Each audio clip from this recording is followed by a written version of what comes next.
करिश्मा। नमस्ते काकू। मस्त मस्त, अच्छा हुआ तू आ गई।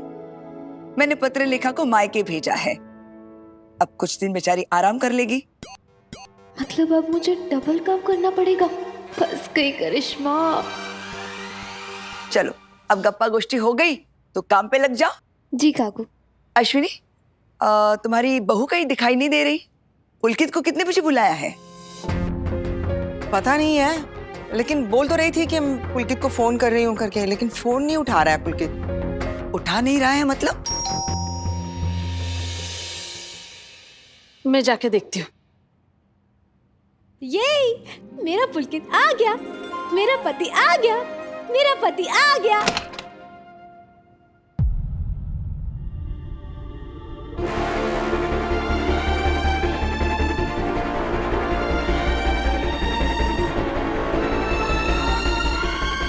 तू अकेले? पुलकित कहाँ है? तू उसे बुलाने गई थी ना सही? तू कहाँ है? कहाँ है पुलकित? बताना, बताना सही, बताना। ताई प्लीज शांत हो जाइए। देवेनी जी, ऐसे दिल छोटा मत करो। पुलकित जी आपसे मिलने जरूर आएंगे। कहाँ है वो? बोलना कहाँ है? ताई ताई बोलना। प्लीज, ताई ताई ताई। सही, सही। आई, मैंने मायके में कुछ ज्यादा ही दिन कर दिए क्या? ये कहानी में नया ट्विस्ट समझ नहीं आ रहा। आई देखो ना, जब मैं यहाँ थी तो काकू खुद पुलकित को घर से बाहर निकाल रही थी और अब खुद ही पुलकित को बुला रही है। कहानी बहुत लंबी है, आराम से पॉपकॉर्न खाते खाते समझाऊंगी, अब तू मजे देख। काकू, पुलकित सर से मेरी सुबह से बात नहीं हो पा रही है। पता नहीं आज वो कहाँ बिजी हैं। तूने उसे बताया कि मैं उससे मिलना चाहती हूँ? मैंने उन्हें बहुत बार कॉल किया, उन्हें मैसेजेस भी भेजे और वॉइस नोट्स भी भेजे हैं, लेकिन उनका कोई कॉल बैक नहीं आया है। माधुरी ताई को भी नहीं पता कि वो आज कहाँ गए हैं।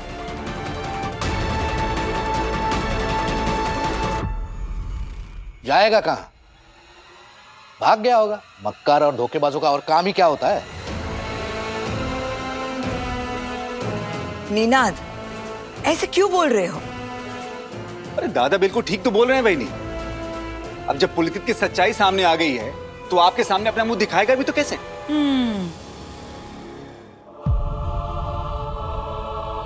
मुझे अच्छे से पता है कि तुम दोनों पुलकित से मिलने के मेरे फैसले से सहमत नहीं हो, लेकिन इसका मतलब ये तो नहीं कि कोई भी बकवास करते रहो। अरे पुलकित को पता ही नहीं है कि मैंने उसे मिलने बुलाया है। सही और उसकी कोई बात नहीं हुई है, फिर वो भागेगा क्यों? क्योंकि वही नहीं, उसे पता चल गया होगा कि विराट ने उसके पर्सनल रिकॉर्ड्स में संगीता देशपांडे का नाम देख लिया है। बस वो समझ गया, उसका पर्दाफाश हो गया है, भाग गया। हाँ,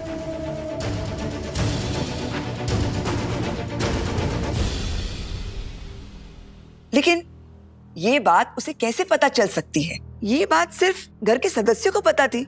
बड़ी मशहूर कहावत है बहनी, घर का भेदी लंका ढाए।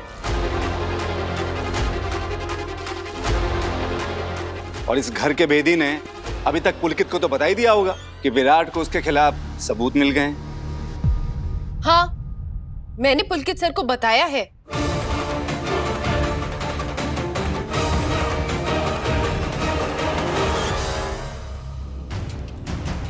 और उसके बाद उस मक्कार से तुम्हारी कोई बात हुई है? नहीं, लेकिन बाबा। बस बस बस बस, और वकालत की जरूरत नहीं है। देखिए वहीनी, देखिए, समझने की कोशिश कीजिए मैं और ओंकार क्या कह रहे हैं। लेकिन मैं तो पुलकित को उसकी बेगुनाही साबित करने का एक मौका देना चाहती हूँ। सही ने उसे ये बात बताई भी तो फिर भी ये भागेगा क्यों?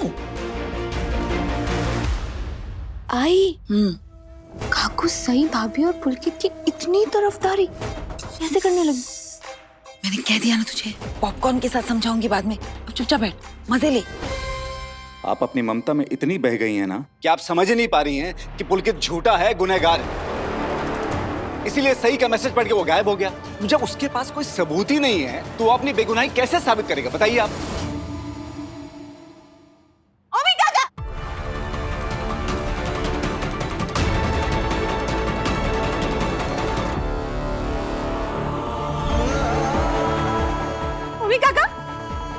पुलकित झूठा नहीं है, वो कभी झूठ नहीं बोलता। वो बहुत अच्छा है और अब तो मेरी अच्छी आई भी उससे मिलना चाहती है ना। तो आप है ना, आप अपनी ये गंदी गंदी बकवास बातें बंद करो। देवी देवी शांत हो जा बेटा। ओंकार, निनाद, आप लोग देवी के सामने ऐसी बातें मत करो ना। बड़ी मुश्किल से बेचारी ठीक हो रही है। अश्विनी, तुममें इतनी अकल और समझ नहीं है कि तुम हमें सही और गलत सिखाओ। तुम चुप रहो। देवयानी बेटे, तुम्हारी अच्छी आई इस बात को समझ ही नहीं पा रही है कि बबूल के बोने से गुलाब नहीं उगा करते। वो भावुक होकर एक ऐसे इंसान को मौका देना चाहती हैं जो किसी भी मौके के लायक नहीं है। आई आई आई निनाद काका गंदे हैं। आप गंदे हो। आप मेरे पुलकित के बारे में झूठ झूठ बोल रहे हो। आप गंदे हो, गंदे हो, गंदे हो। बस बस निनाद, ओमकार, कुछ नहीं बोलोगे अब तुम दोनों। पहले मेरे बेटे की हालत नाजुक है, मैं नहीं चाहती कि और बिगड़े। अब तुम दोनों इससे कोई बात नहीं करोगे, वरना मुझसे बुरा कोई नहीं होगा, समझ लो।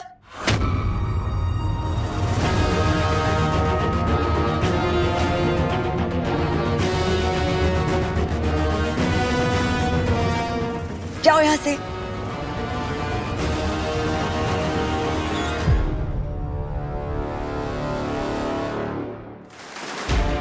अगर पुलकित सच्चा है तो सही के कहने पर वो मुझसे मिलने जरूर आएगा।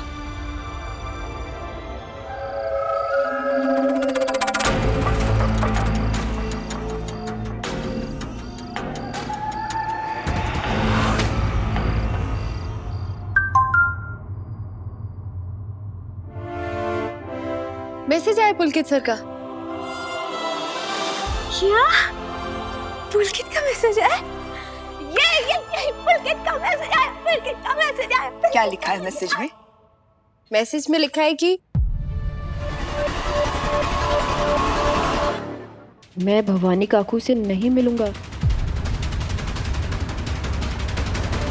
क्या वो मुझसे मिलना नहीं चाहता? लेकिन क्यों? इतने दिनों से तो बड़ी बड़ी बातें कर रहा था, और आज जब साबित करने का मौका मिल रहा था तो रफू चक्कर हो गया।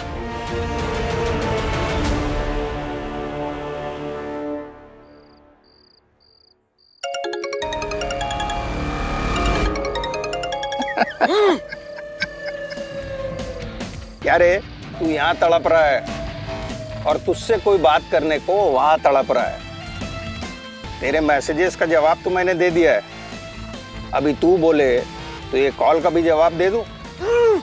हाँ, दे दूं क्या? चल जाने दे।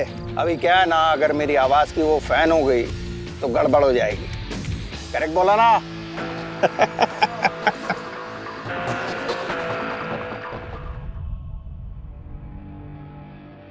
भूमि, ओ दादा, उस पुलकित ने, मेरा मतलब है दादू हल्या ने, जब सई का फोन काटा, देखने लायक शक्ल हो गई थी उस जंगली मुर्गी की, है ना? बहनी के एक्सप्रेशन तो कमाल थे दादा। अरे मोहित को एक्टिंग करनी बहनी से ही सीख लेनी चाहिए। एक्टिंग नहीं कर रही थी मैं।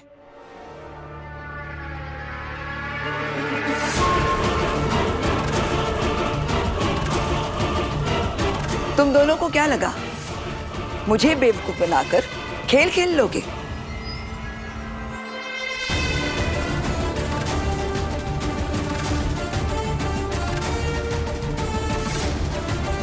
तुम दोनों ने अभी मुझे समझा ही कहां है। जो मैं दिखती हूं वो मैं हूं नहीं, और जो मैं हूं वो कभी किसी को दिख ही नहीं सकती।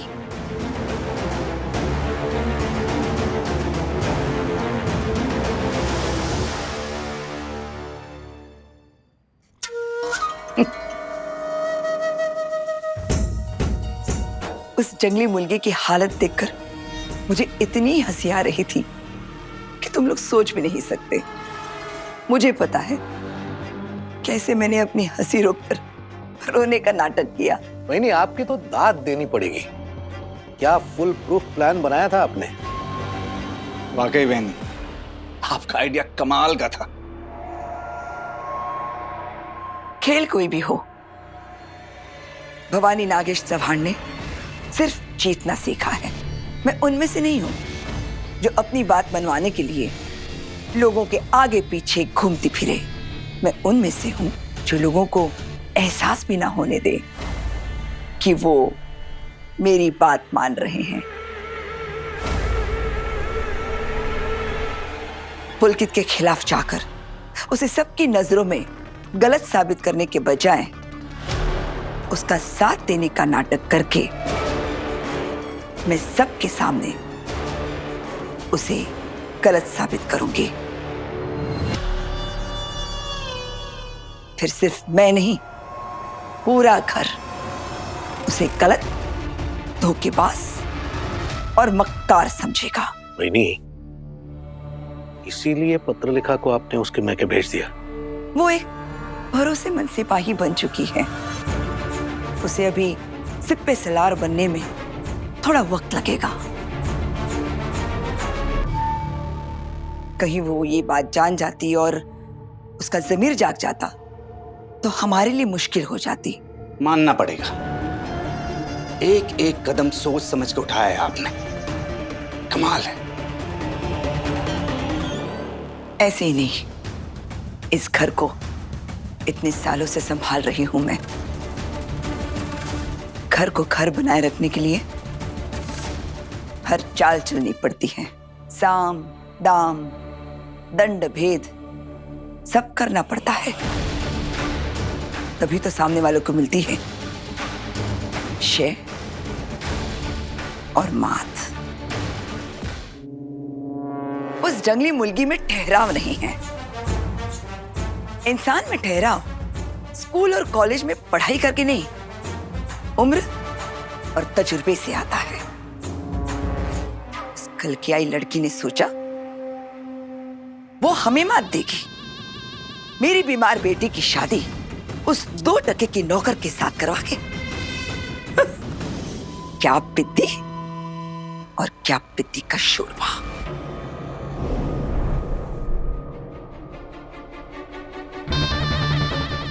समझ गए ना तुम क्या करना है?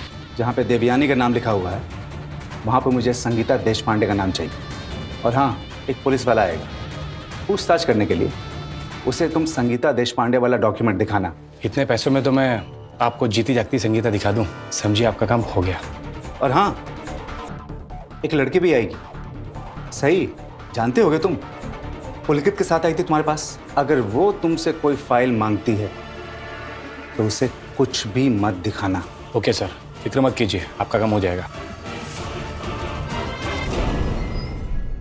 मैं सही को अच्छी तरह से जानती हूं।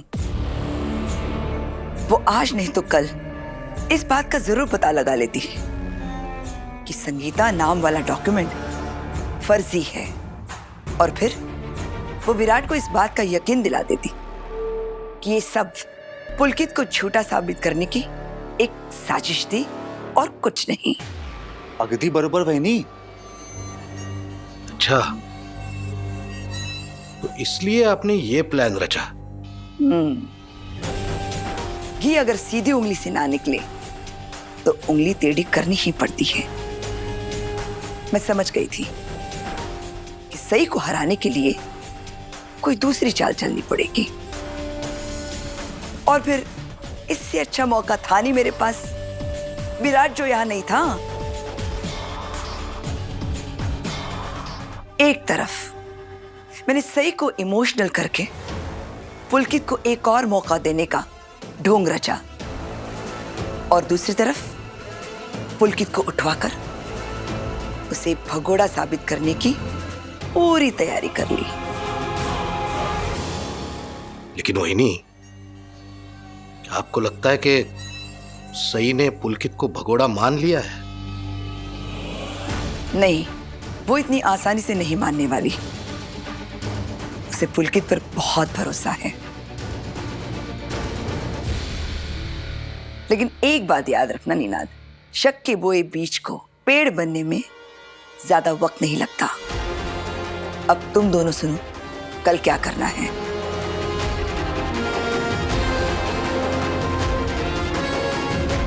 पुलकित सर को इतने मैसेज किए मैंने, इतने कॉल किए।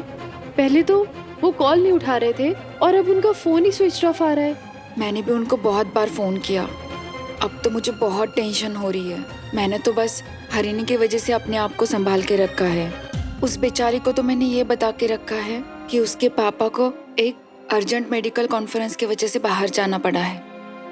पर अब तो मुझे बहुत डर लगने लगा है। सही कहीं भाऊ किसी मुसीबत में तो नहीं पड़ गए होंगे ना? मुझे पुलकित सर का एक मैसेज आया था। कब? कहाँ है वो? क्या मैसेज आया है?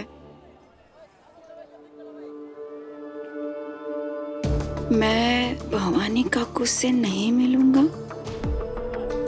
ये मैसेज भाऊ के मोबाइल से आया हुआ है। हाँ, लेकिन भाऊ ऐसा मैसेज क्यों करेंगे?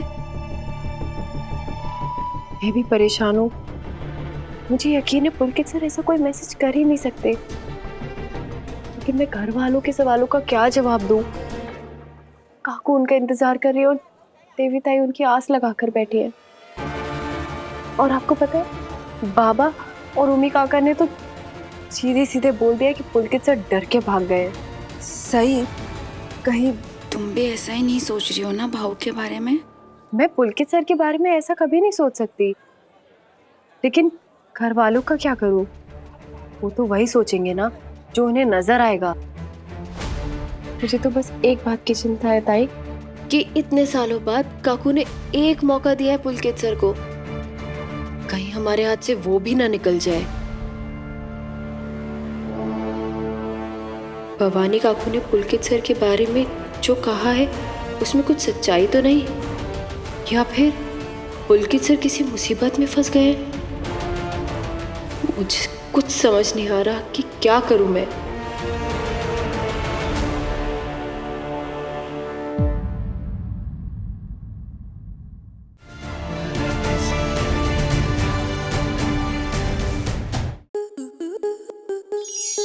To enjoy more such amazing videos, subscribe to our YouTube channel.